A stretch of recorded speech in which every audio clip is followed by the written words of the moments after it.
Meus amigos, boa tarde.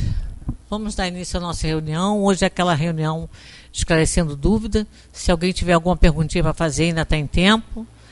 Cada último dia do mês, última reunião de cada mês é feita essa para esclarecer dúvida.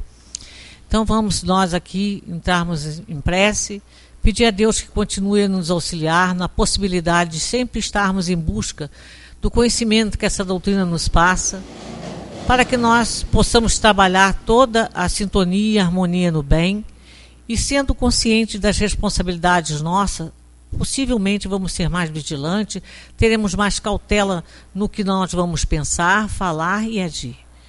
Que Deus nos auxilie e auxilie a todos nós encarnados e desencarnados que aqui comparecemos. Que essa tarde seja proveitosa para todos nós, que nós saiamos aqui um pouco mais responsáveis, porque saberemos um pouco mais.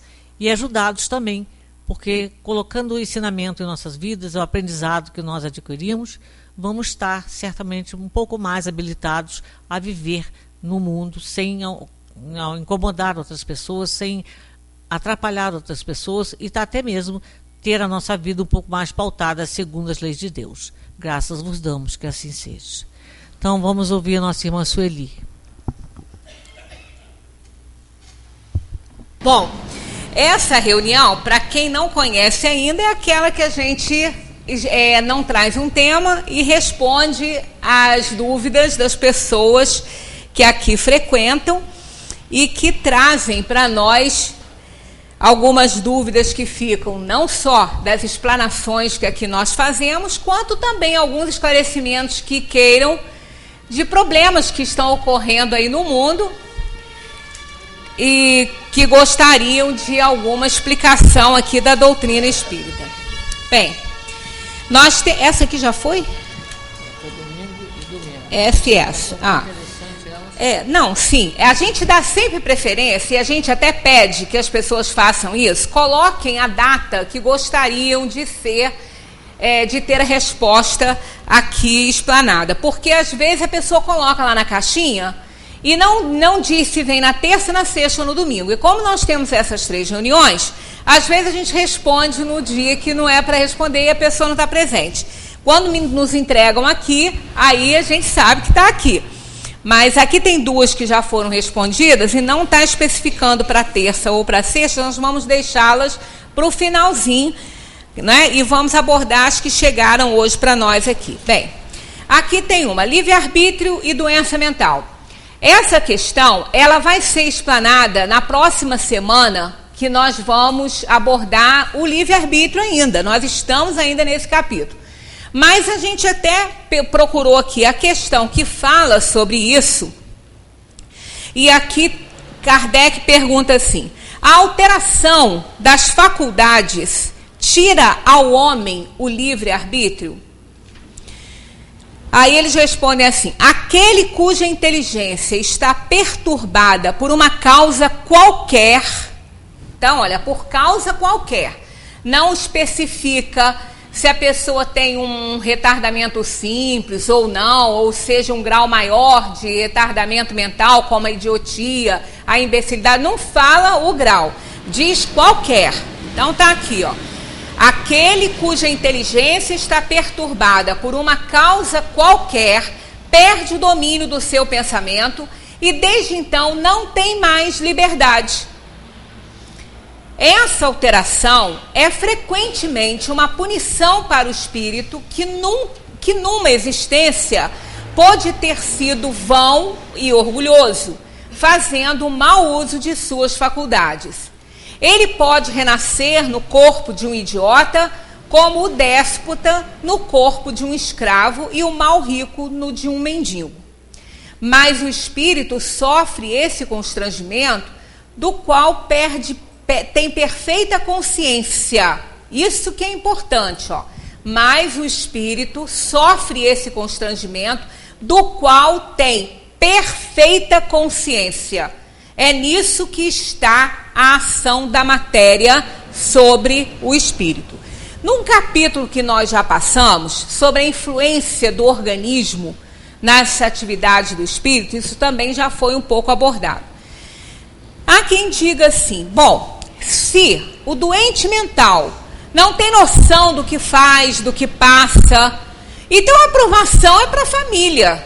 A aprovação é para quem está ali junto, para quem está convivendo com essas pessoas.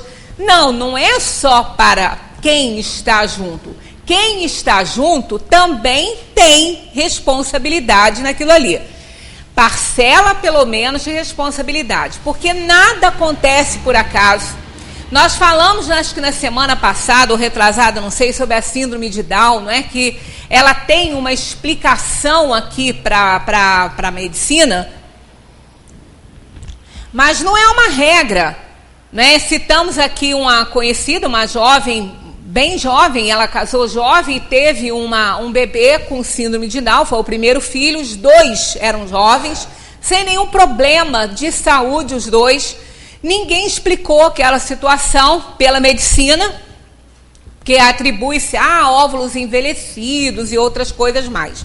Mas não, existe, claro, que a medicina procura uma justificativa, mas não é regra isso. Para ela não teve nenhuma justificativa. Ela não sabia por que o filho tinha nascido com síndrome de Down. Esse menino durou 19 anos, me parece, e teve um problema cardíaco, teve que fazer cirurgia cardíaca, e foi um problema no hospital, porque ele não podia ficar um segundo sem olhar para ele, que ele arrancava todos os tubos, ele arrancava aquilo tudo. O maior problema que ele teve foi por causa disso. Ele teve que ser amarrado, foi uma coisa horrível, e acabou falecendo no hospital, né?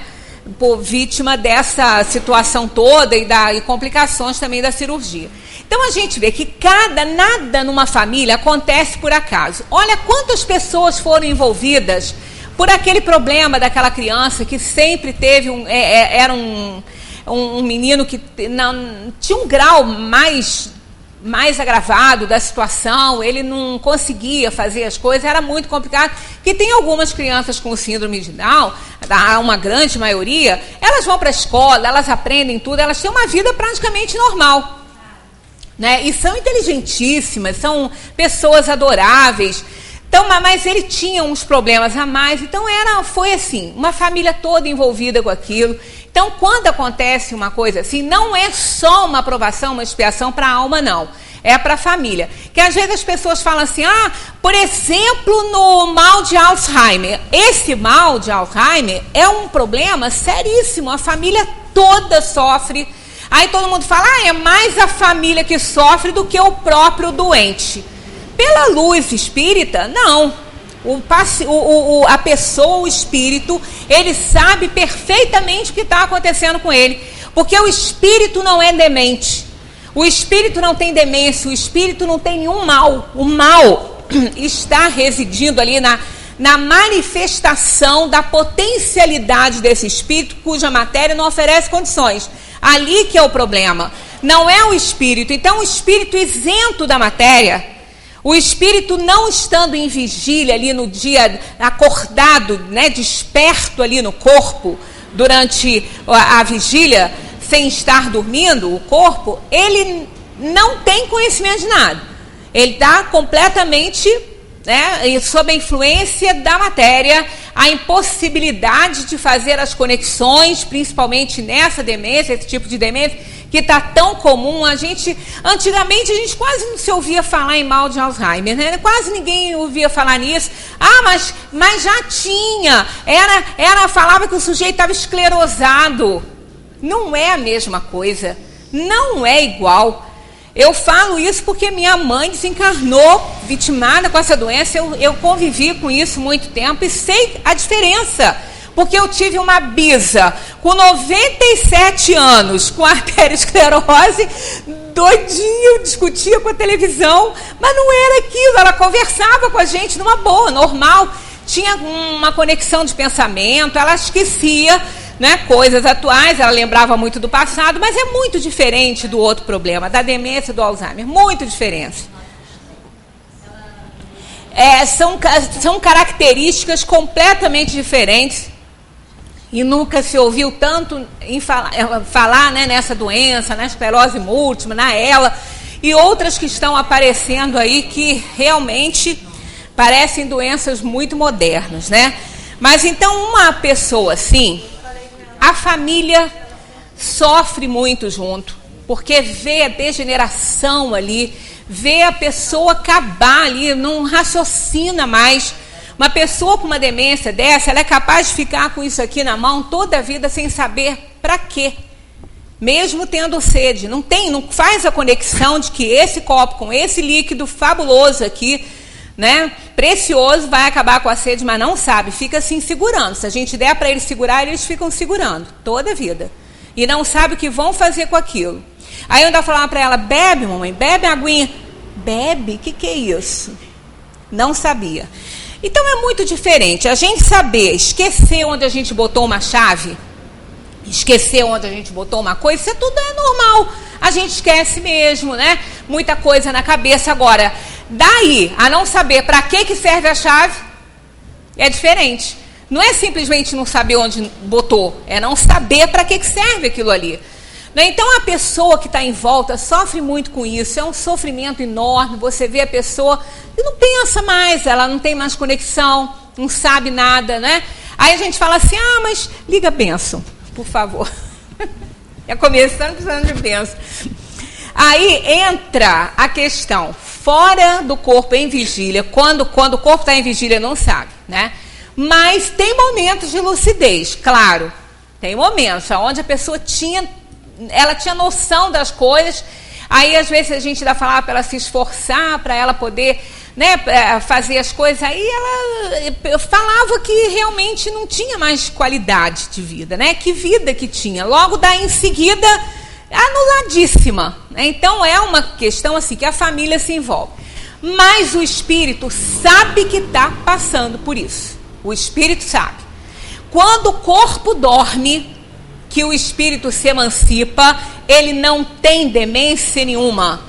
E ele fica angustiado, agoniado de saber que aquele corpo não oferece mais condições para que ele possa manifestar a sua inteligência, a sua potencialidade. Então é uma provação e uma expiação muito grande para a alma. Qual seria, a gente fica se perguntando, qual seria o objetivo de contrairmos um mal desse aí? Se o espírito não passa nada, se o espírito não sente, se a pessoa que está doente não sofre, qual seria a razão? Mas provação para a família, não. Aí é fazer inocente pagar por pecador. E a gente sabe que isso não ocorre. Deus jamais se utilizaria de um filho seu, adoeceria um filho seu para o outro sofrer. De jeito nenhum. Isso é uma incoerência. Isso é falta de bom senso. Deus é soberanamente justo e bom. Então, o que ocorre? A família envolvida com tudo isso sofre esse processo todo, mas o espírito também sabe perfeitamente o que está acontecendo com ele quando ele se emancipa pelo sono.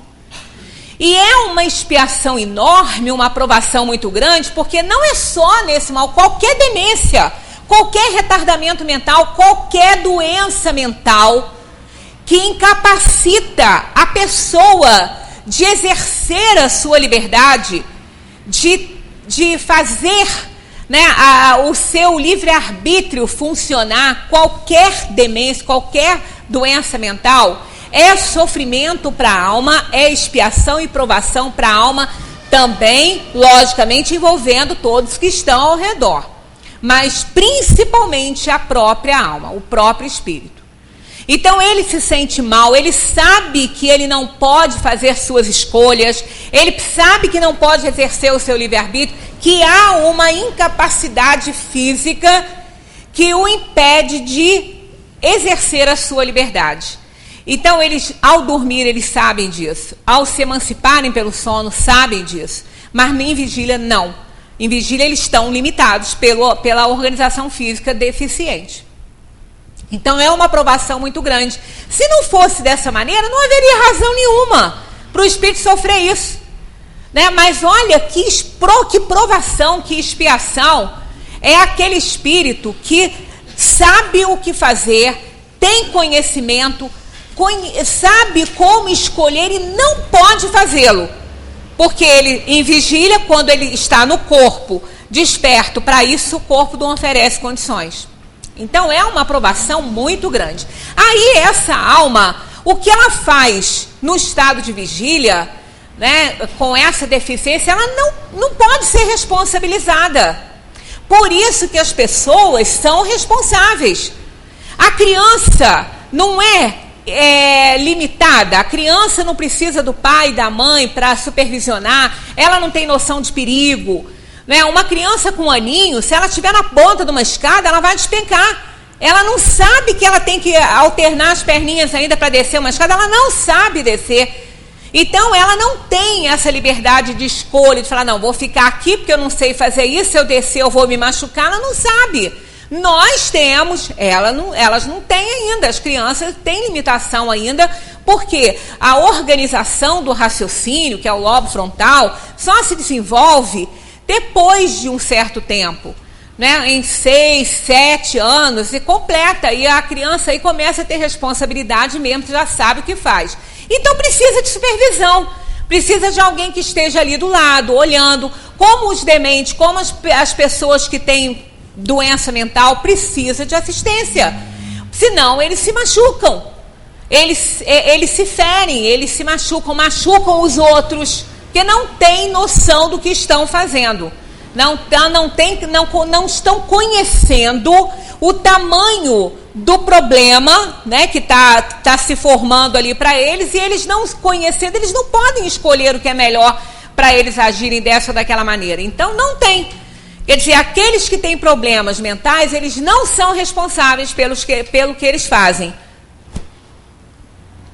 Aí, essa responsabilidade vai ser dividida aí com aqueles que são responsáveis por eles.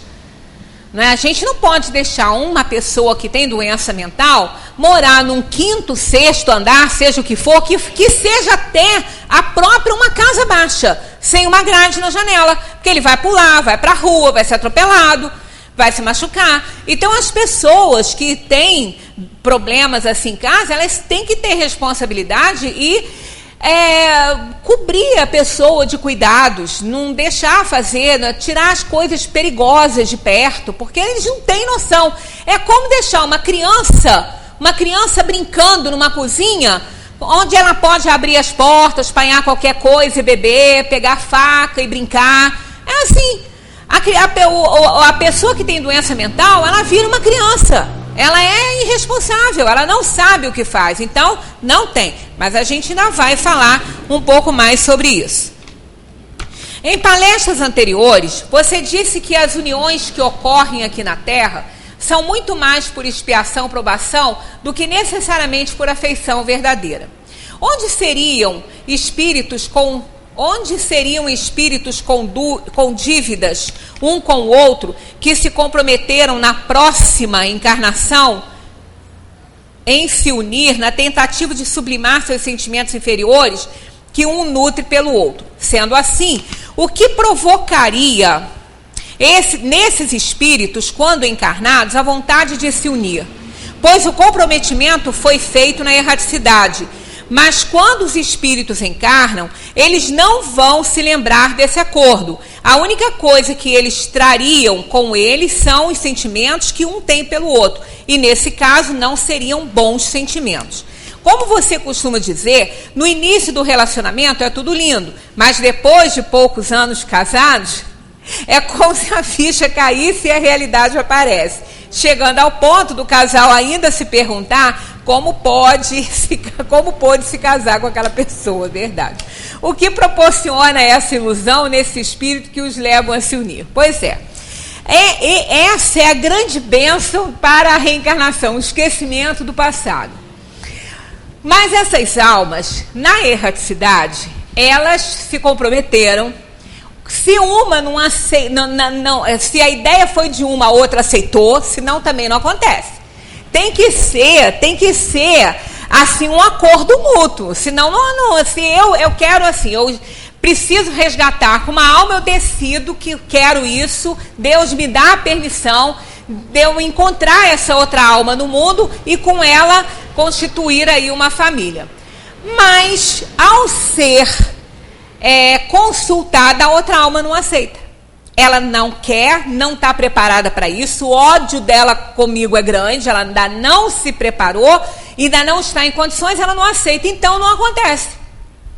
Não vai acontecer, a menos que essa seja a única solução para aquela outra alma que está muito revoltada ainda. Mas se ela puder ainda fazer alguma escolha e não for imposta essa expiação e provação para ela, então ela vai ser adiada essa ideia. Eu vou ter que fazer um outro plano, não vou poder aceitar, não vou poder fazer aquele primeiro, porque ali funciona o livre-arbítrio, a liberdade da alma. Deus só impõe provas quando o espírito não tem a menor condição de escolher, ou ele precisa muito de provar ou expiar aquele fato. Então, Deus impõe. Mas, do contrário, nessa situação em que nós nos encontramos, nessa situação mediana, o espírito é livre para ele fazer suas escolhas. Aí as almas aceitam, embora elas saibam que não vai ser fácil. Mas na espiritualidade, os sentimentos são diferentes, porque as almas, quando elas estão prontas para reencarnar, elas já passaram por um período na erraticidade de planejamento, de aceitação, de reconhecimento dos erros. Então as almas, elas não estão na erraticidade se odiando, não. Elas estão entendendo o que aconteceu, por que aconteceu, por pior que seja o mal que eu tenha feito a alguém, existia uma razão para aquela outra alma ter passado por aquele mal. Eu não precisava de ter feito, porque Deus não precisa de ninguém para que as suas leis se cumpram na terra. Mas eu posso ter sido instrumento para o mal. Então, se fui instrumento para o mal, na erraticidade, liberta do corpo, a alma tem consciência das suas outras vidas. Do que é que nas outras vidas motivou aquela ação minha sobre ela na última encarnação. Então ela entende isso, não nutre raiva, não nutre nesse momento em que elas aceitam esse encontro aqui na Terra, elas não estão revoltadas umas com as outras, senão elas não aceitam essa vinda.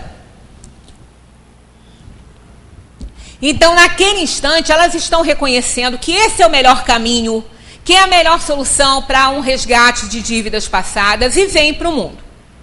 Chega aqui, em determinado momento, elas vão se encontrar, porque para isso existe um planejamento e existem os espíritos que nos protegem, que nos auxiliam nas nossas encarnações. É o trabalho dos espíritos.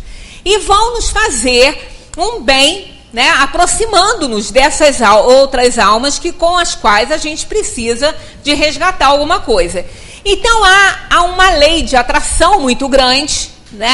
Essas almas, uma vê na outra o que ninguém mais vê, e não vê o que todo mundo vê. É interessante isso. Tanto que a gente fala, o que fulano viu em fulano?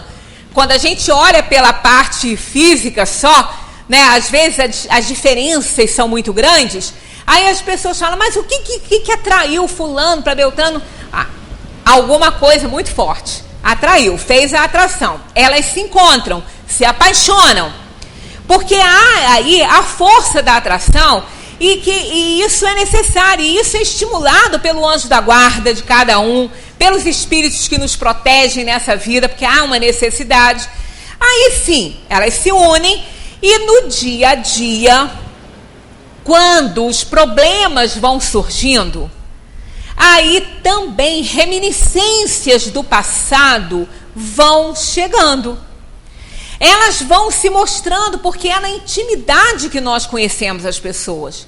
Você pode conhecer uma pessoa, gostar dessa pessoa uma vida inteira, mas só se conhece um pouquinho mais, ainda assim não se conhece totalmente, mas só se conhece um pouquinho mais vivendo com essa pessoa no dia a dia dela, dividindo a sua intimidade com ela, porque aí ninguém consegue botar máscara o tempo todo. E também, com aquelas duas almas, os problemas do passado não estão em nível de consciência, mas estão no arquivo mental. E às vezes uma palavra, uma atitude, uma coisinha de nada desperta, né? Desperta algo que aquela alma carrega de outra vida e pode desenvolver algum sentimento ruim, uma raiva de repente, né, que a gente não sabe de onde vem, e a outra pessoa não fez nada para a gente estar naquela situação. Não fez, aparentemente não fez. Mas é aquela palavrinha, aquela atitude, aquela maneira de agir que desperta na alma algo que está ali, adormecido pela bênção do esquecimento de outras vidas passadas. Aí acontece, os problemas vão surgindo, as pessoas vão se mostrando como realmente são.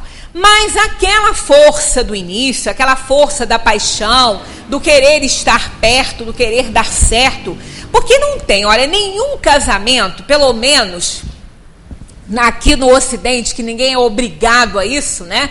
Ninguém é, o pai e a mãe não escolhem um casamento com a pessoa que o outro nunca viu, como em outras culturas acontece. Quando a gente está, né, assim, eu quando fazia esse trabalho de fazer assim uma cerimôniazinha, porque o espiritismo não tem culto, não tem cerimônia de casamento nem nada, mas aí às vezes a gente ia, né, no local do casamento, depois lá do casamento de fato, lá civil, a gente falava algumas coisas sobre o amor, sobre relacionamento, né? Eu fiz isso algumas vezes. E quando a gente olha para a carinha daqueles noivos, é só carinho um pelo outro, é uma paixão ali, eles querem que aquilo dê muito certo, eles querem que aquele momento dure para sempre. Aquele sentimento naquele momento é assim, até que a morte os separe. Mas é verdade isso naquele momento, é verdadeiro isso. Não há um interesse diferente na maioria dos casos, pelo menos, né? Mas depois, com os problemas do dia a dia, as coisas vão aparecendo. E se aqueles dois não se esforçarem para superar os problemas e sublimar aquela paixão que vai acabar, ela vai acabar. Se eles não sublimarem, pelo menos, num amor que ainda que não seja incondicional, mas que seja um sentimento melhor, um projeto para a vida toda, né? Porque paixão não é. Se isso não acontecer, o casamento tende realmente a entrar em falência. Eu até ainda estava comentando com umas pessoas conhecidas que antigamente, quando eu via às vezes pessoas se separarem com 30, 35 anos de casado, assim, eu ainda falava, gente, mas o que pode levar um casal a se separar depois de tantos anos de casado, 30, 35, e normalmente 30, 35 anos, 40 de casado, não são mais jovens para começar uma vida assim com tanta facilidade, né? Não é mais difícil, recomeça, mas é mais difícil, não é? Aí não estão com aquele vigor da juventude, né? É mais difícil. Mas é plenamente justificável isso. O que acontece é que quanto mais as pessoas vão envelhecendo, e 35, 40 anos de casado, né, pelo menos uma das partes está aí com uns 60 anos, quase isso, né, ou até um pouco mais. Quer dizer, a organização física começa a envelhecer. Quando isso acontece, muitas coisas também acabam, né? Da parte física, da parte sensual, e também os laços que unem a parte espiritual ao corpo também vão relaxando. Há um relaxamento generalizado na parte física e na parte espiritual. Esse relaxamento na parte espiritual emancipa um pouco essas almas que têm não uma consciência, mas que têm uma percepção bem maior do que foram uma para outra no passado. Agrava aquele relacionamento. Às vezes, uma amiga minha que há pouco tempo estava falando assim, olha, eu não sei o que vou fazer. Tivemos que separar papai e mamãe. Papai está com meu irmão, mamãe está comigo, porque os dois estão achando que um está traindo o outro. Eles estão com 50 anos de casado. Ela falou, é um desespero. Se minha mãe saía, ficava um pouco mais na rua conversando com alguém, ou até na minha casa me visitando, o meu pai em casa achava que ela estava com outra. Aquela velha safada, eu não falo, falava para eles, eu não falo para você aquela velha sem vergonha, pode contar que ela está me traindo, pode contar. E quando, coitada da velhinha, chegava em casa, era um horror.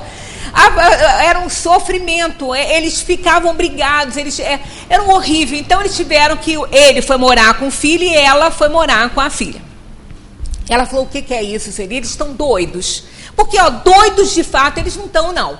Porque, olha, eles conversam normalmente, fazem tudo, ela cuida da casa, sem problema, nem demência, ninguém tem ali.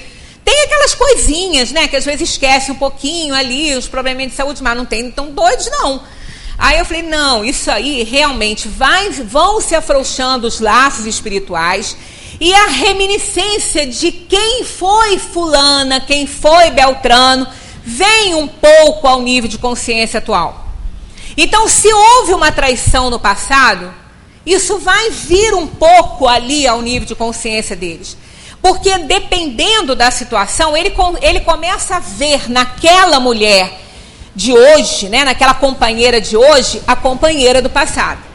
E ela muitas vezes vê nele o companheiro do passado, que não necessariamente foram companheiros matrimoniais. Às vezes foram irmãos, tinham laços consanguíneos, mas não confiavam um no outro.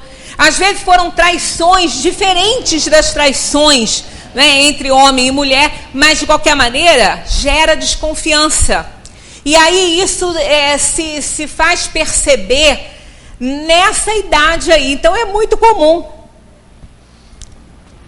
os casais que estão com um pouco mais de tempo de casado entrarem numa diferença aí grande e às vezes um não suportar a presença do outro. Tem que fazer todo um trabalho, porque fácil realmente não é, né? Quando a pessoa começa a rejeitar realmente por alguma razão, fácil não é. Mas tem que se fazer um trabalho, porque a desunião aí, né, o rompimento desse compromisso na altura do acontecimento é o menos indicado. É o menos indicado. Não perde todo o trabalho de uma reencarnação, porque isso aí não vai botar a perder, o que ganhou está ganho, mas é desnecessário, é uma atitude que realmente deve ser assim, uma das últimas coisas a se tomar. Nesse caso, os filhos separaram os pais porque realmente ele estava agredindo a mãe.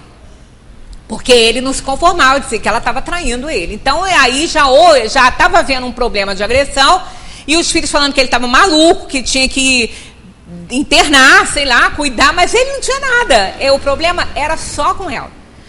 Ele lidava perfeitamente com a família, com os netos, sem problema nenhum, normal, com os amigos. Agora, ela estava sendo o alvo da vida dele. Aí houve uma necessidade realmente de fazer isso, né? Então, havendo, né, um problema tão grande assim, é isso que acontece. Mas o que ocorre aqui, ó, esses casamentos que são expiatórios, né, e provacionais, é exatamente por isso, porque a alma necessita de se reajustar com a outra. A maioria é assim. No início, é aquela atração forte, senão eles não vão se unir. Não há reminiscência do passado, até porque aquelas almas estão no auge da encarnação atual. Normalmente estão lá com 20 anos, 30 anos, totalmente integrados na encarnação atual. Então não tem reminiscência do passado, são atraídos por a outra alma, por uma razão, né, que só eles conhecem. A gente já até falou sobre isso aqui, numa festa cheia de moças e rapazes bonitos, né? Não havendo até uma razão especial para um rapaz olhar para uma em especial, porque são todas bonitas. Mas, de repente, ele é atraído por uma que nem é a mais bonita, né? E as outras ficam até morrendo de inveja, né? Mas por que você? O que você tem que eu não tenho, né? Pois é, acontece, mas são aquelas necessidades kármicas que aproximam uma alma da outra. Muitas vezes, essas almas vivem, se desenvolvem em culturas completamente diferentes. Aí, num passeio, conhecem um passeio, dentro de um avião, dentro de um navio, ou até dentro de um ônibus, conhece a outra pessoa da vida dela, e assim vai, né? É a mulher da minha vida, o homem da minha vida. É verdade, mas isso não quer dizer que seja só amor, não. Casamento na Terra, a maioria deles, é o mar de rosas.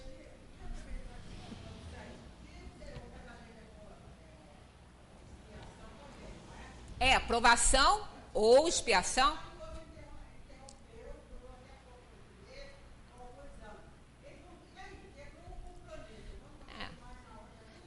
depende da situação.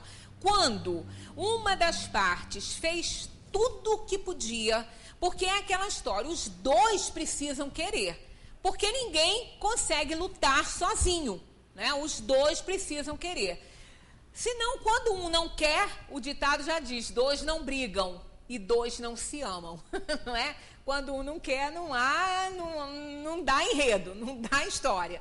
Aí é aquela questão, depende da situação desses dois. Se uma das partes fez todo o esforço necessário, tudo que podia fazer, quis muito dar certo, fez tudo que estava ao seu alcance fazer, e a outra não correspondeu, a outra parte não correspondeu, havendo, portanto, aí a separação, esse negócio de que o que Deus uniu, o homem não separa, isso é uma besteira. Quem disse que Deus uniu? Quem se uniu foram as almas. Deus deu a permissão para essas almas se unirem para poder resgatar um passado, mas foi decisão delas. E Deus, claro que Ele que comanda tudo, sem que Ele coordene, não há nada acontecendo na Terra, né? Então Ele deu a permissão, mas é de decisão dos dois. Assim como a união deve ser decisão dos dois, a separação também deve ser decisão dos dois. Né? Porque ninguém é obrigado a viver com quem não quer. Isso é uma realidade. Agora, tudo deve ser feito para salvar um relacionamento que não foi por acaso. E se foi, mas há relacionamentos por acaso? Não por acaso, mas pode, fora do plano há. Imaginemos que eu tenha feito um plano, mas alguma alma apareceu antes na minha vida e eu alterei isso aí, o meu livre-arbítrio funcionou dessa forma aí, e eu me uni com quem não era para se unir. Então como é que fica? Perdi a minha encarnação? Claro que não, eu fiz uma escolha. Antes de reencarnar, o plano não é inflexível, eu posso usar o meu livre-arbítrio aqui para isso. Então, posso me unir a uma outra pessoa antes? Tudo bem. Num determinado momento da minha vida, aquela outra alma vai aparecer. Tá no esquema, tá no meu arquivo, tá no meu esquema, ela vai aparecer. Aí é aquela questão, já não podemos mais fazer aquilo que tínhamos previsto antes, né? Então, se eu decidir alguma coisa, eu vou ter que aguentar aquela minha relação, eu vou ter que assumir a responsabilidade total daquilo que fiz. Então, eu posso mexer, mas é aquela história. Então, viemos, nos unimos, todos dois aqui bonitinho, era para ser assim. Aí chega num determinado momento, não dá mais, uma das partes fez tudo que pôde, a outra não fez, aí separou. Bom, aquela provação e aquela expiação não foi completada. Né? Os dois, aquelas almas não se reajustaram como deveriam ter feito. Aí separaram, vão para a erraticidade, vão morrer os dois, né? Todo mundo vai. Na erraticidade vão fazer o balanço da vida que levaram. Aí vão ver o tamanho da bobagem que fizeram, né, que fizeram péssimas escolhas, não era para ter feito dessa maneira. Aí essas almas podem ou escolher voltar novamente juntos, podem escolher isso, como podem escolher o parentesco consanguíneo, pais e filhos, irmãos, né? Isso vai, a alma escolhe aquilo que é melhor para ela fazer o seu resgate. Como também ela pode, aquela que fez a sua parte, que fez tudo, que conseguiu fazer o seu resgate e a outra não, ela pode simplesmente se isentar daquele compromisso com aquela outra. Bom, eu fiz a minha parte, você não fez, o problema agora é seu, a dívida é só sua, minha não é mais, eu paguei a minha. Né? Fiz o meu esforço, você não fez. Então, o que vai acontecer com aquela outra alma? Aquela redenção com aquela ali, com aquela outra alma, foi feita somente pela alma que se esforçou, pela outra não. Então ela vai ter um outro relacionamento com outra alma do seu círculo aí de provações e expiações, que vai poder dar condições a ela de fazer o seu resgate que ela não teve condição de fazer com aquela outra alma que alcançou a redenção. Então é por isso que os espíritos fazem que nós devemos fazer tudo o que tiver ao nosso alcance para preservar o nosso relacionamento. tudo que pudermos fazer, tudo que tiver ao nosso alcance. Se não der mais para um relacionamento, né, de um relacionamento conjugal, que seja um relacionamento fraternal, mas que leve o máximo possível, que faça o maior esforço possível para ter aquela oportunidade de estar próxima àquela alma com a qual nós precisamos de nos reajustar. Porque se nós cumprirmos a nossa parte, mas olha, não é aturando só não, porque esse negócio também não funciona. Lembra uma história que eu contei que a mulher passava o maior sufoco com aquele marido infiel, um marido terrível, uma tristeza, aquele que ninguém merece ter na vida, né? Mas ela aguentou firme e forte ali até o final. Chegou a hora da sua desencarnação, ele ainda ficou na Terra, né? Aí ela chegou lá, feliz da vida, né? Para prestar contas do que tinha feito, fazer o balanço da sua vida na Terra. Aí ela falou, olha, eu fiz tudo o que eu pude, eu me esforcei, eu fiz a minha parte, eu aturei fulana até o final dos meus dias. Então agora, quando eu for reencarnar, com certeza eu vou estar livre, né? Aí é uma historinha, né? Só. Aí o conselho falou assim, olha, realmente a senhora fez tudo, é um espírito de extremo valor, cumpriu a sua parte, mas tem um detalhe, a senhora não reencarnou com o seu fulano para aturar o seu fulano, a senhora reencarnou para sublimar um sentimento e amar o seu fulano, a senhora não conseguiu. Então a senhora vai ter que, numa próxima oportunidade, ele vai retornar à espiritualidade, depois vocês vão reencarnar juntos para vocês sublimarem sentimentos que vocês não conseguiram sublimar.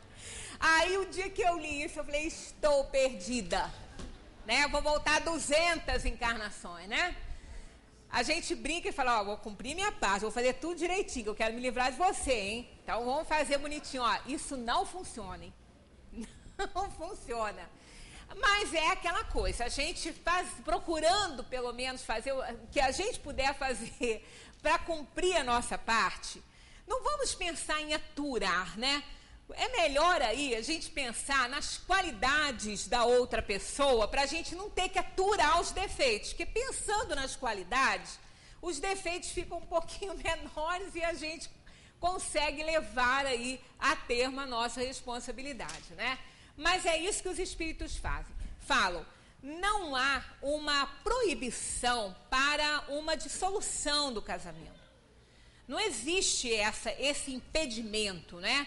Aquilo, essa questão de não separeis o que Deus juntou, quando o divórcio chega a acontecer, já está separado há muito tempo, não é uma coisa instantânea, não é de ontem para hoje. Aquele processo já vem andando ali, prejudicando o desenvolvimento daquela família, o desenvolvimento daquelas almas, dos filhos que estão perto, porque ainda temos aquela inferioridade de cobrança, né, de jogar um contra o outro, aquela coisa horrível, própria de espíritos inferiores. Então, havendo tantos problemas, não há um impedimento, mas eles sempre nos dizem isso, que se nós não fizermos todo o esforço necessário para cumprir a nossa parte, nós vamos ser responsabilizados por isso e vamos ter que tomar, né, uma outra atitude, fazer novas escolhas com aquela alma ou com outra alma, se a outra se esforçou e a gente não, com outra alma que possam nos dar condições de expiar o que a gente precisava de expiar com aquela.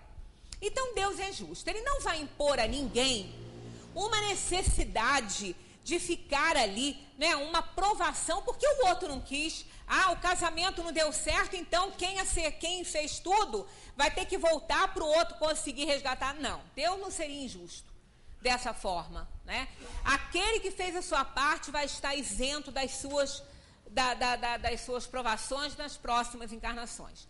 Mas aquele que não fez, mesmo ele pondo fim na relação dele aqui nesse mundo, ele vai continuar devendo ao tribunal da própria consciência. Aí ele vai ter que resgatar, ou com aquela alma ou com outra, ele vai ter que resgatar aquilo que ele não conseguiu naquela encarnação.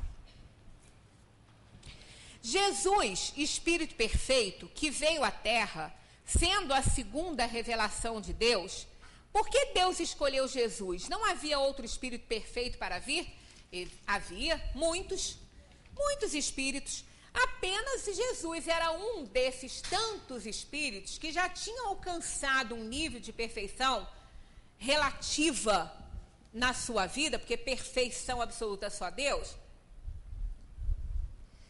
Então Jesus já tinha alcançado um nível de perfeição relativo e coerente com o plano da Terra, que estava acima, né, das almas que reencarnariam nesse plano. Então foi dado a ele isso. Igual quando tem lá um grupo de alunos candidatos à monitoria, né, numa universidade tem lá um grupo de alunos candidatos à monitoria de determinadas áreas.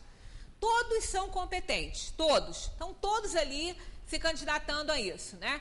Então vão ser escolhidos dentro daqueles ali. Todos podem, né? Uma coisinha ou outra pode fazer diferença, um conhecimentozinho em determinada área pode fazer diferença, mas qualquer espírito, na ordem do aperfeiçoamento de Jesus, poderia ter sido escolhido. Assim como Jesus foi escolhido para governar a Terra, outros espíritos foram escolhidos para governar outras orbes, outros mundos, de conformidade com a sua competência. Não é? Da mesma maneira que nós não podemos colocar um monitor, não é, incompetente numa determinada área da física, se ele só conhece língua portuguesa, ele não pode monitorar uma área da física. Então ele vai pegar um monitor, um aluno esperto nisso aí, que tem competência para essa área, para fazer isso. E aí o outro vai para o outro lado. Quer dizer, então os espíritos são utilizados para o trabalho nesse universo aí, né, nessas tantas moradas na casa do Pai, de acordo com a sua competência, com a sua evolução. Por exemplo, nós somos espíritos inferiores. Nós somos espíritos da ordem ainda dos espíritos inferiores. Mas não somos malévolos. Nós já temos um conhecimento do bem e do mal, nem sempre fazemos as melhores escolhas, nem sempre somos elegantes nisso, né? Mas estamos aí. Mas não somos de caso pensado, né? No nosso dia a dia, capaz de fazer maldades com outra pessoa, maldades com outros reinos. Não fazemos mais isso, mas somos ainda espíritos enraizados de sentimentos inferiores. Mas na nossa condição, nós já podemos ser espíritos protetores de espíritos bem mais inferiores em mundos primitivos. Então, se hoje nós desencarnarmos nesse nível em que nós nos encontramos, nós só não podemos ser espíritos protetores de espíritos nessa situação evolutiva em que nós estamos. Porque aí a gente está de igual para igual. Mas espíritos primitivos, nós já passamos dessa fase, nós já evoluímos, nós já subimos esse degrau. Não fazemos mais o que eles fazem, estamos acima daquilo lá. Então nós podemos auxiliá-los, ajudá-los a vencer. Então a cada um é dado segundo a sua competência, né? Segundo aquilo que ele pode fazer, as tarefas da dimensão dos espíritos. Ninguém vai desencarnar e vai para um céuzinho tocar harpa aqueles que são felizes, né?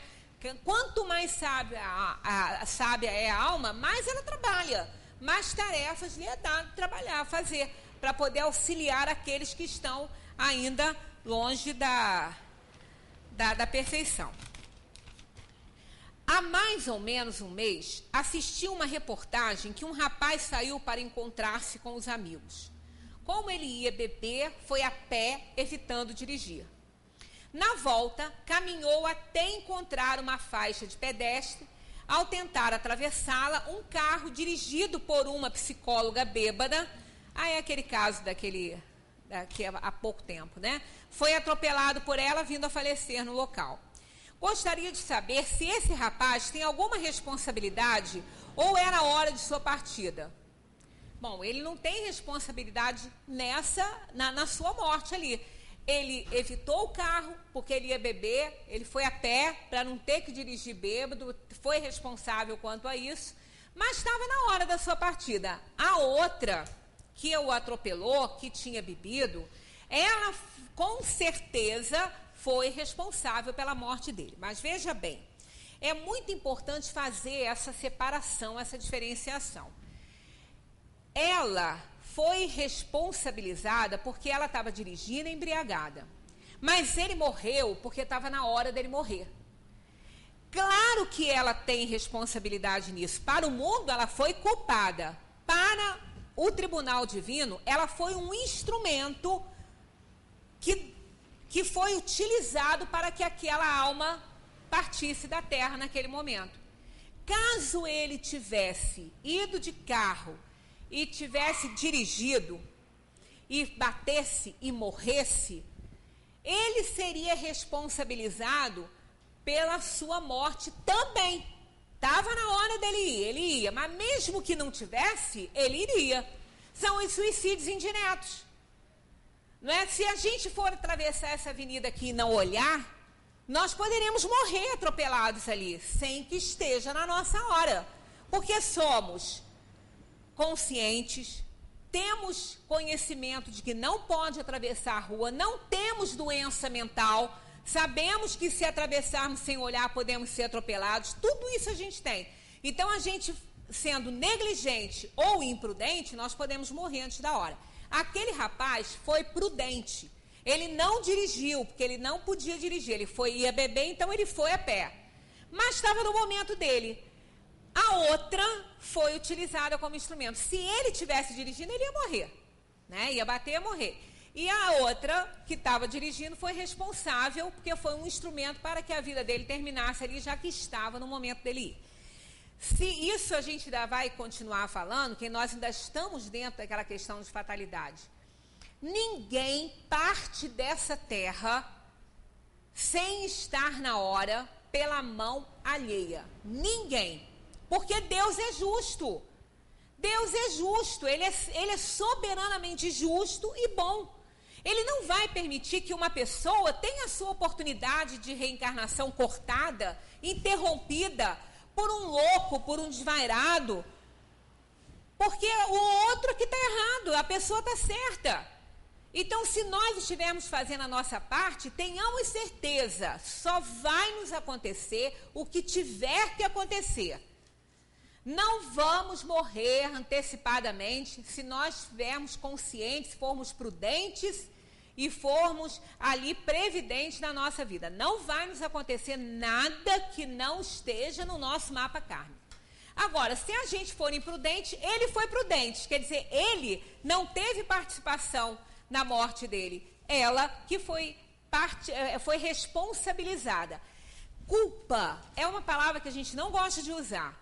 Porque culpa dá a ideia assim, se ela não tivesse bêbada, se ela não tivesse pego aquele carro, ele não teria morrido. A culpa dá essa conotação. E responsabilidade é diferente, ela foi irresponsável em pegar um carro e dirigir bêbada. Então ela foi um instrumento. Ela não teve intenção, mas veja bem, há uma diferença aí.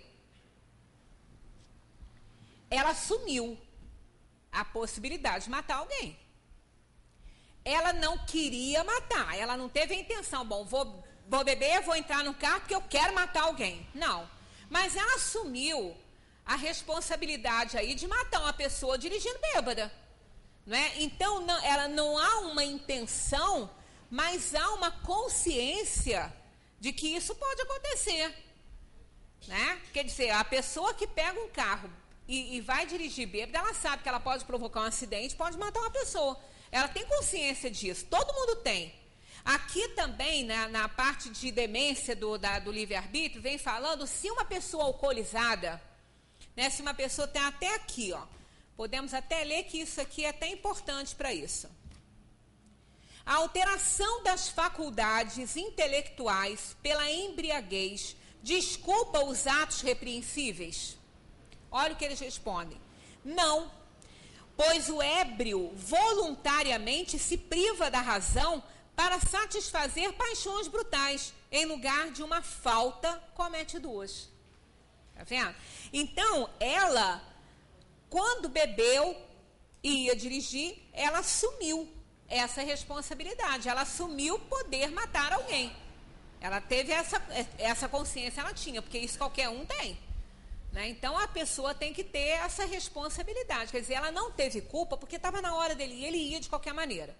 Se ela não o atropelasse, ele poderia levar um escorregão, bater com a cabeça no chão, sei lá, qualquer coisa. Mas, quer dizer, estava na hora dele ir, senão não iria. Pela mão do outro, a gente não vai. A prova disso aí são pessoas que às vezes se escapam de acidentes que ninguém consegue explicar como. Né? Teve um acidente de avião aí há um tempo atrás que só um se salvou. Porque a cadeira dele saiu, ele foi ejetado da aeronave, porque acho que a porta saiu. Foi um acidente horroroso, morreram todos, menos ele. Ele saiu com cadeira e tudo e caiu num lugar que não morreu. Não era para ele morrer. Né? Então, se a gente faz a nossa parte, é por isso que esse capítulo de O Livro dos Espíritos eu adoro, porque nós já somos pessoas muito assim medrosas de tudo, né? Estamos vivendo numa época que nos causa mais medo ainda. Temos medo do semelhante. Uma pessoa chega perto da gente para falar uma coisa, para pedir uma ajuda. Se ela se aproximar muito, a gente tem medo de ser assaltada. Né? Se ela passa mal, se está caída na rua, a gente tem medo de ir lá ajudar, com medo de ser uma encenação. Nós estamos vivendo nessa época. Né? Isso aí a gente está vivendo com um pouco de medo. Tanto que essa doença, a síndrome do pânico, também é nova. Antigamente ninguém se ouvia falar nisso, né? A pessoa tinha um pouco de medo, fobias, né? Mas essas coisas, as pessoas estão apavoradas. Aí essa questão toda, esse capítulo de O Livro dos Espíritos, que é a fatalidade, eles nos esclarece sobre isso, nos faz ficar mais tranquilos. Porque se a gente faz tudo direitinho, se a gente faz a nossa parte, se a gente não está falhando, não está cometendo imprudências, pelo menos conscientemente não está cometendo imprudência, não vai nos acontecer. E se a gente estiver cometendo uma imprudência inconsciente, nós temos o anjo da guarda que vai nos alertar, que vai nos falar. Quantas vezes uma pessoa fala assim, poxa vida, eu volto para casa sempre pelo mesmo caminho, faço o mesmo caminho, naquele dia me deu uma vontade enorme de passar por outro lado. E eu não entendi por quê, mas era tão forte que passei. No entanto, houve um problema sério ali, quer dizer, se aquela pessoa tivesse passado por ali, tinha acontecido isso. Isso aconteceu com também uma conhecida nossa no Rio, tinha uma briga de policial e traficante, já exatamente onde ela ia passar. Então, poderia acontecer alguma coisa com ela?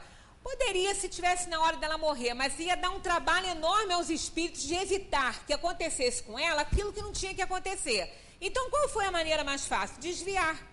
Fazer que ela passasse por outro lado. E ela passou, não sabe explicar até hoje por que ela passou por outro lado.